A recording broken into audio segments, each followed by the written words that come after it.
Good morning student. ये video मैं उन स्टूडेंट्स के लिए बना रहा हूं those who are planning for MBA. अपन इस पे क्या क्या डिस्कस करेंगे। एमबीए विद इंटर्नशिप बहुत इंपॉर्टेंट है जिसको अपन डिस्कस करने वाले हैं। अबाउट मोर एजुकेशन, मैं एमबीए का क्लासेस लेता हूं, पढ़ाता हूं बच्चों को, तो उसके ऊपर डिस्कस करेंगे। How to choose the best college for MBA. MBA के लिए जो बेस्ट कॉलेज है उसमें प्लेसमेंट को देखते हैं, इंटर्नशिप्स को देखते हैं, बहुत सारी चीजों को देखते हैं, उस पर डिस्कस करेंगे। और एमबीए में बहुत सारे स्पेशलाइजेशन होते हैं, सबको अपन डिटेल में डिस्कस करेंगे। चलिए शुरू करते हैं। एमबीए विद इंटर्नशिप को अपन डिस्कस करते हैं। बहुत इंपॉर्टेंट है, अगर आपको अच्छा प्लेसमेंट चाहिए, अच्छा पैकेज चाहिए, अच्छा जॉब चाहिए, तो इंटर्नशिप करना बहुत ज्यादा जरूरी है। अगर अपन देखें तो कुछ कॉलेजेस ऐसे हैं जो स्टार्टिंग के 3 मंथ्स में इंटर्नशिप दे देते हैं, कुछ 6 मंथ्स पे देते हैं, और कुछ ऐसे कॉलेज मिलेंगे जो 1 ईयर के अंदर तो दे ही देते हैं। तो जो सेकेंड ईयर आपका निकलता है उसमें इंटर्नशिप साथ में चालू हो जाती है। इंटर्नशिप के जो 3 मंथ वाले कॉलेज हैं उनका टाइमिंग रहता है 7 to 11। 7 to 11 वो आप लोग को कॉलेज में रखेंगे, और 12 to 7 के लिए वो आपको जॉब के लिए भेजेंगे। और जो भी आप वहां से अर्न करोगे, क्योंकि ये पेड इंटर्नशिप होती है, उससे आप कॉलेज का फीस भरेंगे। बेसिकली जो मिडिल क्लास स्टूडेंट्स होते हैं, जो फाइनेंशियली वीक होते हैं, वो अपनी फीस खुद ही भरते हैं, और वो करना भी चाहिए। इससे एक्सपीरियंस भी होता है, कॉन्फिडेंस भी आता है, आगे प्लेसमेंट में भी अच्छा हेल्प मिलता है। पहले 3 महीने में कॉलेज आपको ग्रूमिंग करेगा। आपका जितना भी इंग्लिश कम्युनिकेशन है, ड्रेसअप सेंस है, आपका वे ऑफ टॉकिंग है, इन सबको चेंज करेगा। चेंज करके वो आपकी जॉब लगवा देता है। अब साथ के साथ यहाँ पर अगर देखें 3 से 4 लाख के आसपास का कॉलेज फीस पड़ता है, और आपका जो पैकेज है वो 5, 5.5, 6 लाख का कॉलेज लगवा देता है। अगर मान लो आपने आईसीआईसीआई बैंक ज्वाइन किया, 15 से 20,000 स्टार्टिंग में एज अ इंटर्नशिप अकाउंट मिल गया, 1.5 साल तक आपने वहां पे जॉब किया, जो भी आपने कमाया उससे आपने कॉलेज का फीस भी भर दिया, और जैसे ही आपका एमबीए कंप्लीट हुआ, एचडीएफसी बैंक आपके कॉलेज में आती है, तो आप बाकायदा कॉन्फिडेंस से बोलेंगे, सर मैंने आईसीआईसीआई बैंक पे 1.5 साल निकाला है इंटर्नशिप के अंदर, और ये मैंने वर्क्स किए थे, तो because of that experience HDFC bank आपको 40-50,000 पे आराम से ले लेगा। ये चीज मैं समझाने की कोशिश कर रहा हूं। तो इंटर्नशिप की बहुत ज्यादा वैल्यू है। विदाउट इंटर्नशिप ये मान के चलो आगे प्लेसमेंट में दिक्कत आता है, क्योंकि आपका एक्सपीरियंस नहीं होगा तो प्लेसमेंट नहीं होगा। उसके अलावा थोड़ा सा मैं मेरे बारे में बताता हूं। मैं क्लासेस देता हूं और एमबीए पढ़ा रहा हूं 2006 से। मेरे को 15 से 20 साल का एक्सपीरियंस है, तो कहीं ना कहीं मेरे को बहुत अच्छे से पता है जॉब लगेगी नहीं लगेगी, क्या प्रॉब्लम्स आती है।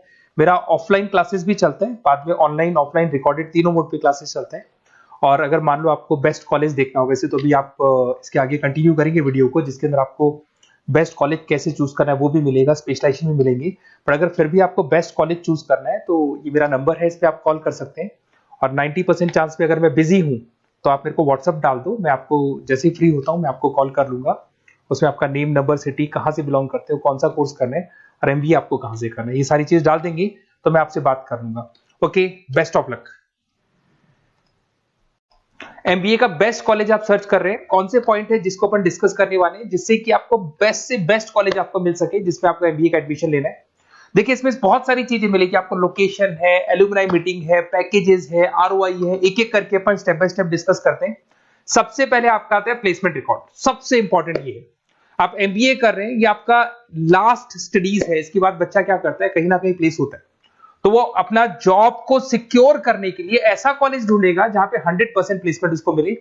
उसमें वो सबसे पहले कॉलेज में एवरेज और मीडियम प्लेसमेंट दिखेगा कि एवरेज प्लेसमेंट कॉलेज का क्या जाता है, ठीक है। कौन कौन से टॉप रिक्रूटेड कंपनीज आती हैं इसके अंदर, इंटर्नशिप अपॉर्चुनिटीज कितनी उसको इंटर्नशिप मिल रही है पूरे साल के अंदर, एलुमनाई फीडबैक, जो आपके ऑलरेडी पास आउट बच्चे हैं जो अलग अलग कंपनीज में काम कर रहे हैं उनका फीडबैक क्या है, प्लेसमेंट सपोर्ट क्या है। तो इसको जरूर देखना है, सबसे इंपॉर्टेंट है, because you are doing MBA. MBA के बाद आपकी जॉब लगनी है, तो अभी पहले ये चीज कंसिडर करनी पड़ेगी आपको। नेक्स्ट है आपका आरओआई, रिटर्न ऑन इन्वेस्टमेंट। अरे भाई, आप जितना फीस दे रहे हो वो फीस आप कितने सालों में वापस निकालोगे। अगर आपने 10 लाख रुपए फीस दिया है, या 5 लाख रुपए फीस दिया है, या 2 लाख फीस दिया है, जो भी आपने फीस दी है, और जो भी पैकेज आपको मिलने वाला है उस पैकेज से कितना टाइम लगेगा उस फीस को निकालने में, इसको बोलते हैं रिटर्न ऑन इन्वेस्टमेंट। तो कितना पैसा मैं लगाऊंगा और कितना मेरे को उसके ऊपर रिटर्न मिलने वाला है, कितने का पैकेज मेरे को मिलने वाला है, दैट इज आरओआई। तो आप यही देखना कि जितना फीस आप लगा रहे हो, अगर आपने 4 लाख 5 लाख का कॉलेज भी देखा है तो 7-8 लाख का पैकेज तो चाहिए। 10 लाख का अगर कॉलेज आप देख रहे हो तो भी मेरे को 10-12 लाख का पैकेज चाहिए। जितने का फीस पे कर रहे हो उससे कम से कम 1-2 लाख रुपए ऊपर मेरे को पैकेज चाहिए, that is what an ROI. अगर मैं बात करता हूं इंफ्रास्ट्रक्चर एंड फैसिलिटी, बहुत इंपॉर्टेंट है। आपका जो कॉलेज है उसका इंफ्रास्ट्रक्चर क्या है, उसकी फैसिलिटीज क्या है, क्या सारी चीजें सपोर्ट करता है कि नहीं करता। अगर ये सारी चीजें नहीं है कॉलेज के अंदर और अगर इंफ्रास्ट्रक्चर अच्छा नहीं है तो कॉलेज का पैकेज लगना भी बड़ा मुश्किल है, क्योंकि जब तक आपको फैसिलिटी नहीं मिलेगी तो आप पढ़ाई कहां से करेंगे। उसके बाद में आता है आपका लोकेशन। कॉलेज सेंट्रलाइज लोकेटेड होना चाहिए सिटी के अंदर। तो आपका जिस सिटी में आप एडमिशन ले रहे हो वहां पे सेंट्रलाइज लोकेटेड होना चाहिए कॉलेज, जिससे कि आपको जिस कंपनी में इंटर्नशिप करने के लिए जाने वो कंपनी आपके लिए अप्रोचेबल हो। अगर वो अप्रोचेबल कंपनी नहीं होगी तो कोई मतलब ही नहीं है, मान के चलो, क्योंकि इंटर्नशिप आपको हाफ डे आप इंटर्नशिप पर रहेंगे तो अप्रोचेबल लोकेशन होना चाहिए आपका। उसके बाद आता है एलुमनाई नेटवर्क। ये कॉलेज आज से नहीं चल रहा है, 10 साल 15 साल से कॉलेज चल रहा है। तो 15 सालों में जितने बच्चों को उन्होंने प्लेस किया वो एक बड़ा नेटवर्क बन जाता है। उस नेटवर्क के थ्रू आपको जॉब मिलने में बड़ा सपोर्ट मिलता है, क्योंकि जो बच्चा अभी फ्रेशर निकल के आ रहे हैं और जो 15 साल पहले का स्टूडेंट है वो उसको कहीं ना कहीं क्या कर सकता है, प्लेस कर सकता है।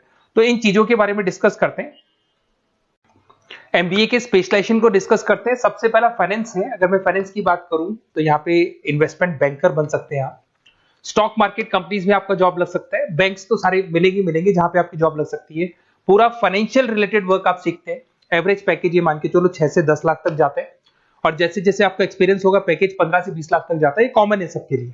आईसीआईसीआई बैंक हो गया, एचडीएफसी बैंक हो गया, यहाँ आपका जॉब लग सकता है। Investment firms which is like Motilal Oswal है, कोटक महिंद्रा, यहाँ पे आपका जॉब लग सकता है।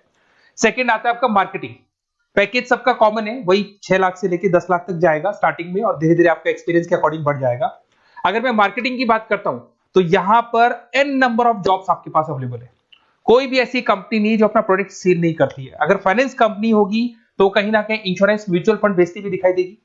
अगर वो प्रोडक्ट रिलेटेड कंपनी है, 4 व्हीलर 2 व्हीलर जो भी प्रोडक्ट आप बेचते हो, मोबाइल फोन से, सबके अंदर मार्केटिंग का वर्क होता है। पैकेजेस बहुत अच्छे लगते हैं यहाँ पे। जैसे जैसे आप अपने टारगेट्स और सेल्स को पूरा करते हो वैसे वैसे आपके पैकेजेस भी इंप्रूव होते हैं इसके अंदर। आपका एफएमसीजी कंपनीज है, टेक कंपनीज है, ई कॉमर्स कंपनीज है, ये सब आपको मिल जाएंगे इसमें। अगर मैं एचआर की बात करता हूं तो एचआर जो ऐसा स्पेशलाइजेशन है जो हर कंपनी के अंदर आपको मिलेगा, जहां पर जो भी इंप्लॉइज आपके काम कर रहे हैं उनका रिक्रूटमेंट करना है, उनका सिलेक्शन करना है, उनका ट्रेनिंग देना है, उनको एक पर्टिकुलर पैकेज आपको डिसाइड करना है, वो सारा का सारा काम एचआर का होता है। तो सारा ह्यूमन रिसोर्स से रिलेटेड वर्क होता है। इसमें एचआर एग्जीक्यूटिव, टैलेंट एक्विजिशन का जॉब लग सकता है आपका, और पैकेज वही कॉमन चल रहा है, आईटी कंसल्टेंट और इन सब कंपनीज में जॉब लग सकता है। अगर मैं ऑपरेशन मैनेजमेंट की बात करूं तो पूरा नाम होता है इसका operation and supply chain management. Raw material से फिनिश गुड्स बनाना है, उसको फिर आपको कस्टमर तक पहुंचाना है। इसका पूरा प्रोसेस किस में आता है, operation and supply chain management में आता है। इसके अंदर आपको लॉजिस्टिक मैनेजर बन सकते हैं, आप सप्लाई चेन मैनेजर बन सकते हैं। पैकेज कॉमन ही है सबका। अगर मैं लॉजिस्टिक की बात करता हूं उसमें आपको ब्लू डॉट मिल जाएगी, ई कॉमर्स में आपको फ्लिपकार्ट अमेज़न मिल जाएगा। इन सारी कंपनीज में आपका जॉब लग सकता है। अगर मैं बात करता हूं बिजनेस एनालिटिक, बहुत डिमांडिंग कोर्स है ये जो स्पेशलाइजेशन है, इसकी बहुत ज्यादा मार्केट में वैल्यू। बिजनेस एनालिटिक का मेन वर्क क्या होता है, वो कंपनी का पुराना डेटा को एनालिसिस करता है। एनालिसिस करके कंक्लूजन निकालता है कि कंपनी को कहां प्रॉब्लम थी और कंपनी को आगे क्या करना चाहिए। ये सीधा टॉप मैनेजमेंट से लिंक करता है और पूरे बिजनेस के डायरेक्शन को फॉलो करता है। पैकेजेस बहुत अच्छे लगते हैं इसके अंदर, और हर कंपनी में कहीं ना कहीं बिजनेस एनालिटिक की जरूरत पड़ती है। कंसल्टेंसी वर्क भी मिल जाता है इसमें। अगर मैं बात करता हूं आपका इंटरनेशनल बिजनेस का, अगर मैं आईबी की बात करूं तो आपका इंपोर्ट एक्सपोर्ट का बिजनेस है, आपका कहीं ना कहीं ग्लोबल लेवल पे बिजनेस चल रहा है, या फिर आप किसी ऐसी कंपनी में जॉब कर रहे हैं जो ग्लोबल लेवल पे वर्क कर रही है, तो वहां पर इंटरनेशनल बिजनेस का रिक्वायरमेंट रहता है। सारी कंपनी जो एमएनसीज है वहां पे जॉब लग सकता है आपका। एंटरप्रेन्योरशिप का मतलब आप अपना खुद का बिजनेस स्टार्ट करना चाहते हैं, स्टार्टअप करना चाहते हैं, तो वहां एंटरप्रेन्योरशिप आपको हेल्प करेगा। उसके बाद में हेल्थ केयर मैनेजमेंट की बात करें तो हॉस्पिटल मैनेजर बन सकते हैं आप, हेल्थ केयर कंसल्टेंट बन सकते हैं, मेडिकल प्रोजेक्ट मैनेजर बन सकते हैं। तो ये सारे ऑप्शंस आपको मिल जाएंगे। अगर मैं बात करता हूं इंफॉर्मेशन टेक्नोलॉजी, आईटी, अगर आईटी की बात करें तो आईटी मैनेजर बन सकते हैं। अगर मैं यहाँ पे देखो आईटी के अंदर आपको आईटी कंपनीज मिल जाएगी, इन्फोसिस है, टीसीएल है, विप्रो है, ये कंपनीज में आपका जॉब लग सकता है। पैकेजेस भाई एवरेज चल रहे हैं 6 से लेके 10 लाख तक मान के चलो स्टार्टिंग में। अगर मैं रिटेल मैनेजमेंट की बात करता हूँ, store manager, category manager, retail operation manager, यहाँ पे आपकी जॉब लग सकती है। इसमें सारी की सारी आपको जितने भी रिटेल स्टोर्स की कंपनीज है वो मिल जाएंगी। डीमार्ट हो गया, उसके बाद बिग बाजार हो गया, यहाँ पे आपका जॉब लग सकता है। उसके बाद में आते हैं अपन हॉस्पिटलिटी मैनेजमेंट। अगर मैं हॉस्पिटलिटी मैनेजमेंट का बात करूं, आपका घूमने का बहुत शौक है, आपको होटल मैनेजर बन सकते हो, इवेंट मैनेजर बन सकते हो, टूरिज्म कंसल्टेंट बन सकते हो। तो ये सारी जॉब्स पे अवेलेबल रहती है, और यही पैकेज आपका 6 से लेके 10 लाख तक का जाता है इसमें। इसके अंदर हॉस्पिटल के अंदर आपको हॉस्पिटलिटी मैनेजमेंट में ताज होटल, ओबराई में जॉब लग सकता है। ट्रेवलर्स के अंदर आपका थॉमस कुक के अंदर आपकी जॉब लग सकती है। इवेंट मैनेजर के अंदर आपकी जॉब लग सकती है। तो बहुत सारे ऑप्शंस आपको यहाँ पे अवेलेबल होंगे। उसके बाद में लास्ट है आपका रूरल मैनेजमेंट। बहुत से लोग हैं, जैसे एक कॉलेज है IARM करके मिलेगा, इंस्टीट्यूट ऑफ रूरल मैनेजमेंट। तो रूरल मैनेजमेंट के अंदर आप रूरल डेवलपमेंट ऑफिसर बन सकते हो, माइक्रो फाइनेंस स्पेशलिस्ट बन सकते हो, जहां पे अपन छोटे छोटे फार्मर्स को लोन्स दिया करते हैं, वहां आपकी जॉब लग सकती है। इसके अंदर आपको एनजीओ कंपनीज मिल जाएंगी, इसमें बैंक्स मिल जाएगी, नाबार्ड है जो छोटे छोटे लोन्स देती है, एफएमसीजी कंपनीज है जो फार्मर से रॉ मटेरियल इकट्ठा करती है, जो एफएमसीजी कंपनीज होती है ना, जो फार्मर से रॉ मटेरियल लेके उसको फिर गुड्स में कन्वर्ट करती है, तो वो सारा का सारा आपको यहाँ पे मिल जाएगा। ये सारी स्पेशलाइजेशन है और अपन डिस्कस करते हैं।